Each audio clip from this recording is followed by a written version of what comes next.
네. 오늘 하나님의 말씀, 로마서 8장입니다. 로마서 8장. 우리 25절까지 했는데요. 다시 25절 말씀부터 다시 보도록 하겠습니다. 만일 우리가 보지 못하는 것을 바란다면 인내하며 기다려야 한다. 이와 같이 성령께서도 우리의 연약함을 도우시니 우리는 마땅히 기도해야 할 것을 알지 못하나 오직 성령께서 친히 말로 표현할 수 없는 탄식으로 우리를 위하여 간구하신다. 마음을 살피시는 분께서 성령의 생각이 무엇인지를 아시니 이는 성령께서는 하나님의 뜻대로 성도를 위하여 간구하시기 때문이다. 하나님을 사랑하는 자, 곧 그분의 뜻대로 부르심을 받은 자들에게는 모든 것이 합력하여 선을 이룬다는 것을 우리는 안다. 네, 여기까지 보았습니다. 네, 25절에 만일 우리가 보지 못하는 것을 바란다면, 네, 성도의 소망 생활이죠. 보는 것을 바라면 소망이 아니다. 24절에 말씀하셨죠. 보이는 소망은 소망이 아니다. 보는 것을 누가 바라겠느냐. 그러셨습니다. 우리의 소망은 영원한 것을 바라보는, 하나님께 속한 것을 바라보는 소망이죠. 근데 이제 보이는 것을 바라보는 소망도 있어요. 네. 하나님의 뜻이 이루어지고 하나님의 일이 잘 되고 하나님의 구원 운동이 성공되기를 바라는 소망. 좋은 소망이죠. 근데 우리가 바라는 소망은 현재 이루어지지 않은 영원한 것에 속해 있습니다. 하나님께 속한 소망을 뜻하는 거죠. 그렇다고 하면, 이 소망을 가지고 있다고 하면 인내하며 잘 참고 기다려야 한다 말씀하셨습니다. 하나님을 사랑하시잖아요. 여러분, 하나님 사랑하시잖아요. 사랑은 무엇인가? 고린도전서 13장 7절에도 있는 것처럼 사랑은 인내하는 거다. 참고 기다리고 바라고 견디는 거다. 사랑은요, 잘 참는 겁니다. 사랑은 고린도전서 13장에서 오래 참고 시작하잖아요. 그런데 7절에 가서 모든 것을 참으며 모든 것을 믿으며 모든 것을 바라며 모든 것을 견디느니라. 견뎌내는, 인내하는 그런 믿음이 우리에게 필요합니다. 인내하면서 계속해서 저희 구원을 이루어 나가는 것입니다. 하나님 뜻에 순종해 나가는 것입니다. 이와 같이 26절에 말씀하셨습니다. 성령께서도 우리의 연약함을 도우시니 우리는 마땅히 기도해야 할 것을 알지 못하나 성령께서 우리의 연약함을 도와주신다 그러셨습니다. 우리는 다 연약한 사람들이잖아요. 얼마나 연약한지 모릅니다. 지금 이 우한 폐렴, 코로나 때문에 얼마나 많은 사람들이 고통을 당하고 있습니까? 세계적으로 500만 명 이상 거의 600만 명 가까이 세상을 떠났습니다. 죽었습니다. 눈에 보이지 않는 이 바이러스 때문에요. 또 우리나라 분들도 많이 돌아가셨죠. 한 500명 가까이. 그런데 또 우리의 마음도 약하잖아요. 마음이 약합니다. 사람이 아주 강한 것 같지만 별것 아닌 것 때문에 또 죽는 사람들이 많이 있습니다. 너무나 참 어처구니 없는 그런 죽음. 참 아쉬움이 많은 일들이 있습니다. 그래서 이사야 2장 마지막 절에서는 사람은 두려워할 대상이 아니다.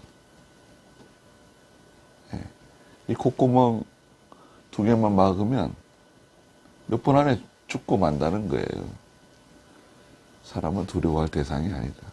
천하의 어떤 장수, 아무리 위대한 사람도, 아무리 부자라도 연약한 사람이다. 성령께서 그 성도의 연약함을 다 아시고 우리를 도와주신다는 거예요. 성령께서 도와주신다. 우리는 마땅히 기도해야 할 것을 알지 못하나, 우리는 마땅히 기도해야 될 것을 알지 못합니다. 우리 기도하지만 이게 하나님의 뜻에 맞는 기도인지 하나님께서 원하시는 기도인지 잘 알지 못하고 기도할 때가 많습니다. 그런데 하나님께서는 성령을 통해서 우리를 도와주시면서 특별히 우리의 기도 도와주십니다. 오직 성령께서 친히 말로 표현할 수 없는 탄식으로 우리를 위하여 간구해 주신다. 얼마나 감사합니까? 뒤에 가면 이제 우리 예수님께서도 우리를 위해 기도해 주신다고 34절에요. 지금 로마서 8장 34절에는 누가 정죄하겠느냐? 죽으셨을 뿐 아니라 살리심을 받으신 분은 그리스도 예수님이시다. 그분께서는 하나님 오른쪽에 계시며 우리를 위하여 간구하여 주신다. 성령께서 말할 수 없는 탄식으로 우리를 위해서 기도해 주시고, 또 우리 예수님께서 하나님 보좌 우편에 앉으셔서 우리를 위해서, 나를 위해서 기도해 주신다. 참 이것만큼 감사한 일이 어디 있습니까? 그래서 성령께서 계속 도와주신다는 거예요. 믿음으로 하는 일, 하나님의 뜻대로 하는 일에 대해서 성령께서 계속해서 지원하시는 거예요. 지원. 사람들이 누가 나를 도와주고 누가 나를 후원해주고 정말 감사한 일이죠. 그러나 여러분들을 도와주시는 분이 누구십니까? 여러분들을 위해서 기도해 주시는 분이 누구십니까? 부모님이 기도해 주는 거, 또 목사님이 기도해 주는 거, 또 나를 사랑하는 사람들이 나를 위해 기도해 주는 거, 귀한 거죠. 그러나 성령께서 나를 위해서 기도해 주신다. 예수님께서 나를 위해 친히 간구해 주신다. 이거만큼 영광스러운 게 있을까요? 27절에 마음을 살피시는 분께서 누구십니까? 하나님이시죠. 마음을 살피신다. 성령의 생각이 무엇인지 아시니, 성령이 우리를 도와서 기도하고 있잖아요. 성령이 성도의 영과 결합해서 하나님의 뜻대로, 하나님의 뜻이 이루어지도록 하려고 하는 것을 누가 아신다는 겁니까? 하나님께서 아신다는 거예요. 이는 성령께서는 하나님의 뜻대로 성도를 위하여 간구하시기 때문이다. 자, 여기 중요한 게 있습니다. 성령께서는 우리의 욕심 채워주시는 분이 아니라는 거죠. 하나님께서는 우리의 욕심, 내 욕심, 구하면 무조건 주신다. 욕심 채워주시는 분이 아니라 성령께서는 하나님의 뜻대로 간구하신다는 거죠. 하나님의 뜻대로. 하나님의 뜻이 아니면 그건 허락되지 않는 거예요.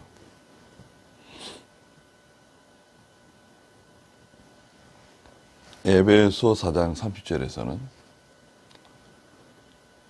성령을 근심케 하지 말라고 말씀하세요.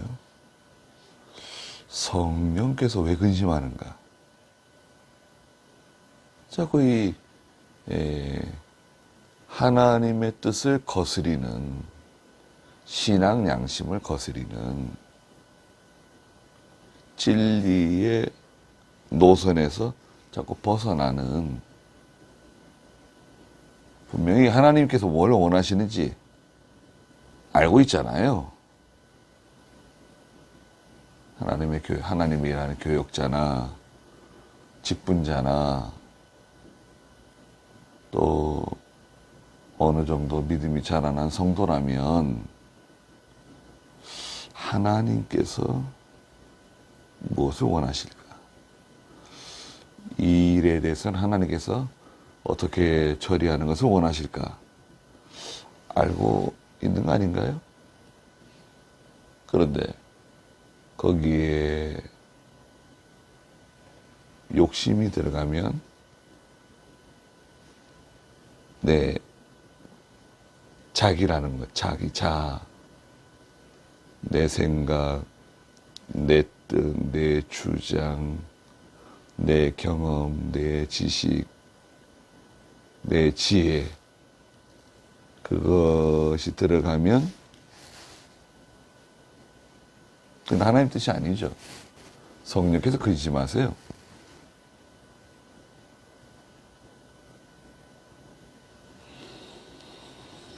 성령께서는 하나님의 뜻대로 성도를 위하여 간구하시는 성령이시다.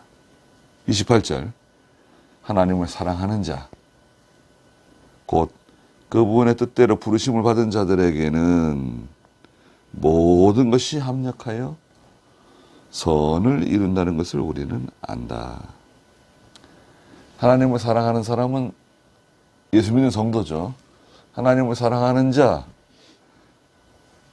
그분의 뜻대로 부르심을 받은 자들에게는, 하나님의 뜻 가운데 우리 부르심을 받았잖아요. 부르심을 받은 사람은 예수를 믿는 사람입니다. 부르심을 받았는데 나는 예수 안 믿겠다. 하나님, 저는 예수 안 믿겠습니다. 부르심을 받았는데 예수를 안 믿는다. 가능한가요? 그것은 불가능합니다. 부르심을 받은 사람은 반드시 예수를 믿게 돼 있어요. 그것을 이제 소명이라 그럽니다. 소명. 부르심을 받는다. 하나님께 부르심을 받았다. 소명자. 부르심을 받은 사람에게는 하나님께서 무엇을 주십니까? 여러분, 생각해 보십시오. 부르심을 받은 사람에게는 하나님께서 사명을 주십니다. 사명은 거의 성도들이 다 가지고 주신다고 봐야 돼요. 사명은 무엇입니까? 사명은 마땅히 해야 할 일입니다. 내가 마땅히 해야 할 일, 하나님께서 내게 명령하시는 일, 그게 사명이에요. 사명을 감당해라. 그 말이잖아요. 사명. 자, 사명을 잘 감당하는 사람에게 또 하나님이 주시는 게 있어요. 뭘 주실까요? 사명을 잘 감당하는 사람에게 하나님께서 은사를 주시죠. 은사. 은사를 주세요. 필요한 은사들을 주셔가지고 그 일을 더 잘할 수 있도록, 효과적으로 할 수 있도록 하나님께서 은사를, 온전한 선물, 하늘로부터, 빛들의 아버지께로부터 내려오는 것을 알지 못하느냐. 야고보 1장에 말씀하셨죠. 자, 소명을 받고 사명을 받아서 은사로 감당해 나가는, 잘 감당하는 사람에게 마지막으로 주시는 게 있습니다. 뭘 주시는가요? 하나님께서 능력을 주시죠. 능력을 주십니다. 더 능력 있게, 더 힘 있게 그걸 감당할 수 있도록 하나님께서 우리를 도와주십니다. 그러면 된 거 아닌가요? 우리는 소명을 받았고, 부르심을 받았고, 사명 주시고, 필요한 은사를 주시고, 능력 받아서 믿음으로 사는 거죠. 성령께서 말할 수 없는 탄식으로 기도해 주시고, 하나님 우편에서 예수님께서 나를 위해서 간구해 주시고, 하나님을 사랑하는 자, 그 뜻대로 부르심을 받은 사람에게는 뭐라 그랬습니까? 모든 것이 합력하여 선을 이룬다는 것을 우리는 안다. 예전에 그 성경에서는 합동하여 선을 이룬다는 표현도 쓰셨던 것 같아요.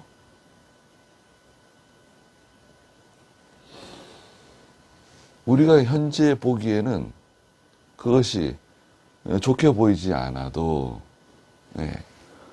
현재 우리가 보기에는, 내가 느끼기에는 그게 좋아 보이지 않는 일들이 있을 수 있습니다. 다른 예를 들자면 요셉이 형들에게 배신당했죠. 형들이 죽이려다가 팔아먹었습니다. 보디발의 집에 가서 종살이 했습니다. 잘했죠. 누명을 쓰고 감옥에 들어갔습니다. 희망이 전혀 없는 것 같아요. 그런데 하나님께서 요셉을 이집트의 총리로 세워주시죠. 욥기서를 읽다가 우리는 충격적으로 그 욥의 10 자녀들이 하루아침에 몰살당하는 장면을 보게 됩니다. 그 욥에게 일어난 일이지만 그는 자녀가 하나만 죽어도 그런데 좋아 보이는가요?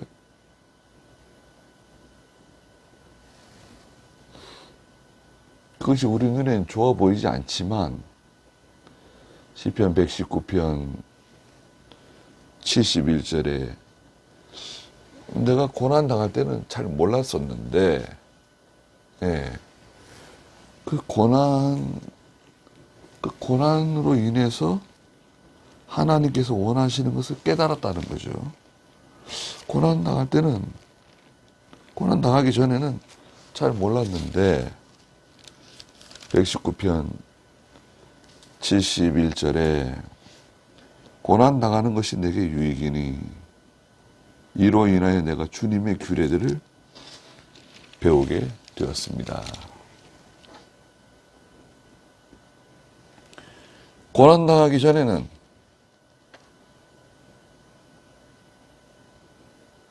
잘 몰랐습니다.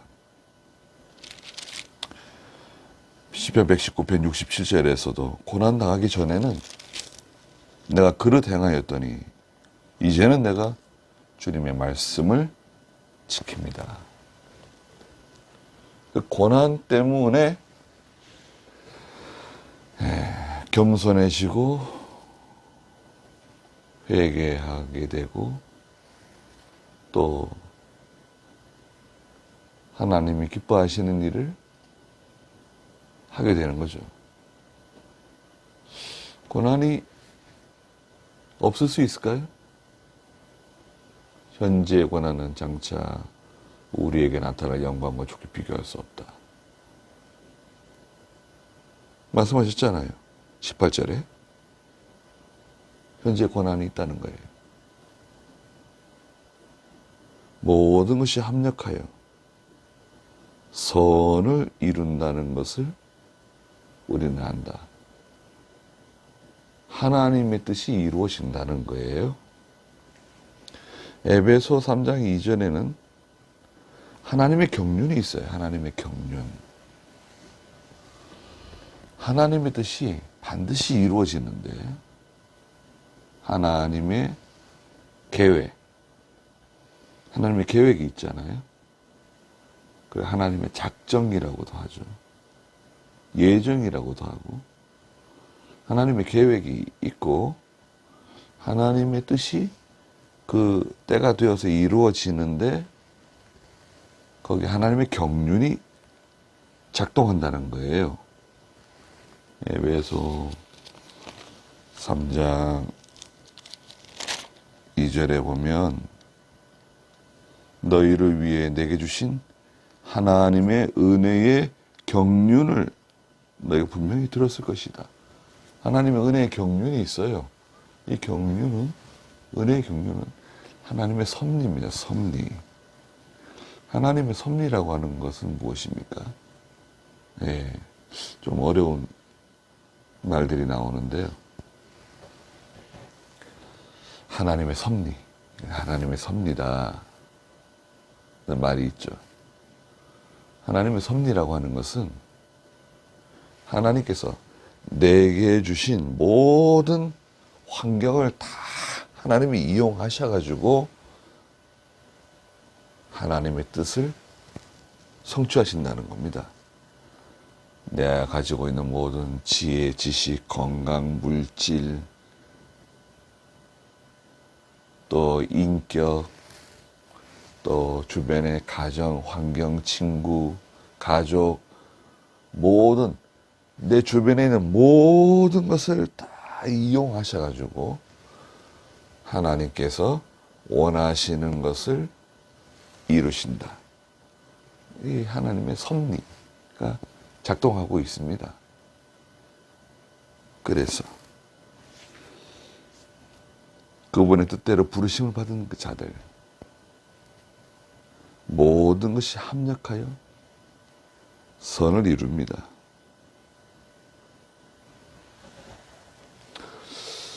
그 당시에는 그것이 좋게 보이지 않을 수 있거든요. 그 당시에는 그것이 좋아 보이지 않고 힘들고 눈물 나고 피가 뭐 거꾸로 돌아가는 것 같고 억장이 무너지는 것 같고 왜 믿는 성도에게 이런 일이 생기는가? 왜 하나님의 교회에 이런 일이 생기는가? 왜 나에게 이런 일이 생기는가? 그런 질문, 그런 궁금증이 생길 때가 있잖아요.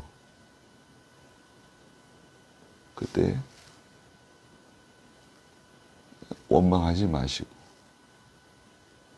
또 분노하지 마시고 기도하시면서 잘 참으셔야 됩니다. 시간을 좀 가지셔야 돼요. 한번 생각해 보십시오.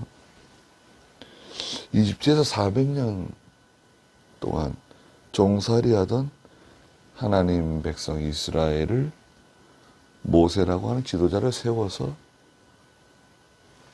구출해 내셨습니다. 그러면 직진 안에 해야 되는 거 아닌가요? 가나안 땅으로 직진. 가나안 땅으로 직진하면은 뭐 며칠 걸리지 않는 땅이라 그랬어요. 신명기 1장에서는.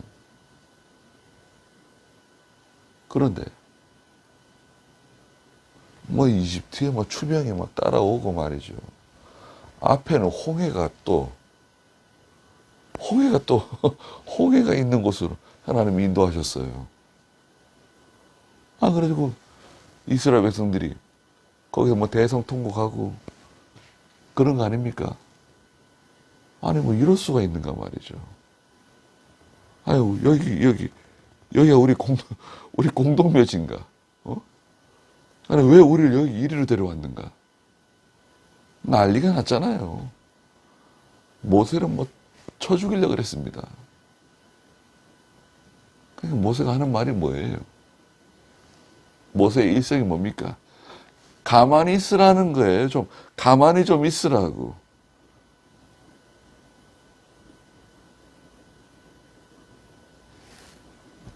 우리 선생님 이병규 목사님께서는 야, 시험 시간에 답을 가르쳐 주는 거 봤냐? 고난이 왔을 때, 성도가 시험을 통과할 때, 그때는 하나님 답을 안 주시는 것 같아요. 그 기간,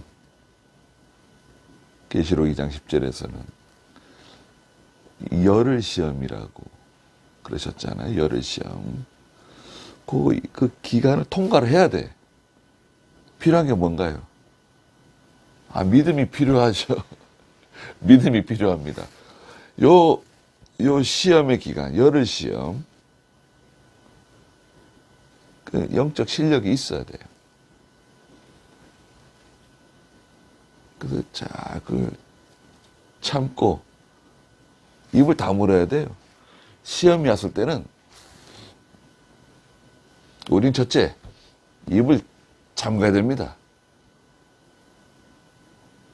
조급한 마음 갖지 말고 뭐 일이 벌어졌는데 벌써 뭘 조급한 마음을 갖고 뭐 이렇게 할까 저렇게 할까 그러지 말고 사실은 우린 기도해야 됩니다. 기도하세요. 조급해하지 말고 근심하지 말고 낙심하지 말고 아니 그분의 뜻대로 부르시는 모든 자들에게는 모든 것이 합력하여 선을 이룬다는 것을 알고 있지 않느냐? 성령께서 말아서 못하시고 기도해 주시고 예수님께서 하나님 우편에서 나를 위해 기도해 주시고 아니 뭐가 걱정이어가지고 그렇게 안절부절하지 못하느냐? 좀 가만히 좀 있어라. 기도하라는 겁니다. 기도해야 돼요. 하나님의 종도 기도하고 직분자들이 기도하고 그리고 교회에서는요.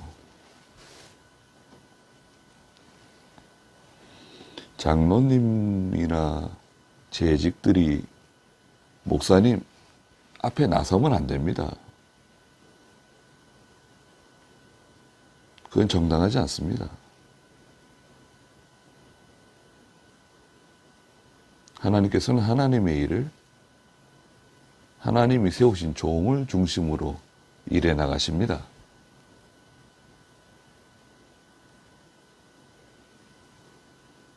그러니까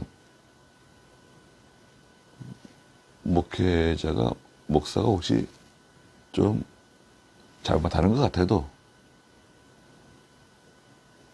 좀 어리석은 것 같아도 기도해 주세요. 그 앞에 나서지 말고. 그렇지 않습니까? 아니, 가정에서도 남편이 좀 부족해도 아내가 남편을 앞에 세우고 이렇게 일을 해 나가야지 그 가정이 잘 되는 가정 아닌가요? 아내가 남편 앞서가지고 딱 이렇게 일해 나가고 이러면 그런 그림이 좋은 그림처럼 보여지나요? 아주 조심하셔야 됩니다. 역대상 23장에 보면 23장 28절 보시면요. 역대상 23장 28절에 그들의 직분은 아론의 자손을 도와 여호와의 전과 뜰과 방들과 모든 거룩한 기구들을 성결케 하는 일에 봉사하고 또 하나님의 전에서 섬기는 일이었다. 누굽니까? 레위 사람들이에요. 제사장 말고 레위 사람들. 하나님의 전에서 중요한 임무를 가지고 일하는 레위 사람들은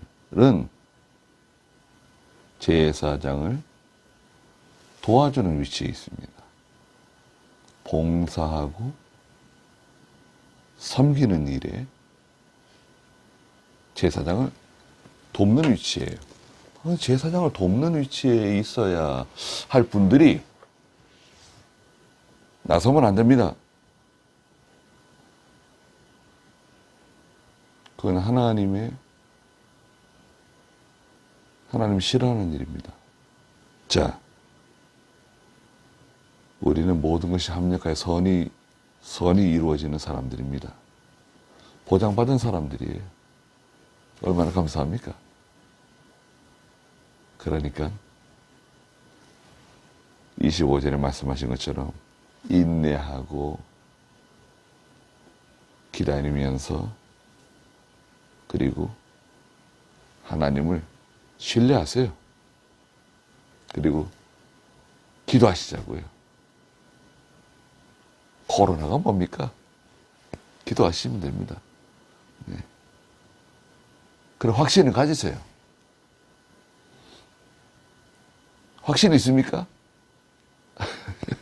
확신 있습니다. 네. 기도하시면 됩니다. 네. 우리 송정교회 성도들도 기도하고 또 송정교회가 아닌 성도들께서도 기도하십시오. 네. 하나님 종 잘 받으시고 기도하십시오. 그러면 모든 것이 합력하여 하나님의 거룩한 뜻이 다 이루어질 것을 믿습니다. 기도하겠습니다. 거룩하신 하나님, 하나님의 크신 은혜와 사랑을 진심으로 감사드립니다. 현재의 고난은 장차 우리에게 나타날 영광과 좋게 비교할 수 없다고 말씀하시고 부르심을 받은 자, 꼭 그 뜻대로 부르심을 받은 자들에게는 모든 것이 합력하여 선을 이룬다는 것을 우리는 알고 있다고 말씀하셨습니다. 저희들이 이 말씀을 믿습니다. 항상 하나님을 바라보게 해주시고 잘 참고 인내하는 동안에 하나님의 섭리를 깨닫고 감격하며 하나님의 사랑을 깨달아 나가는 저희가 다 되게 해 주시옵소서. 오늘도 귀한 하루 주셨사오니 하나님께서 함께 해주시고 저희 모두를 보호하여 주시옵소서. 예수님의 이름으로 기도드리옵나이다. 아멘.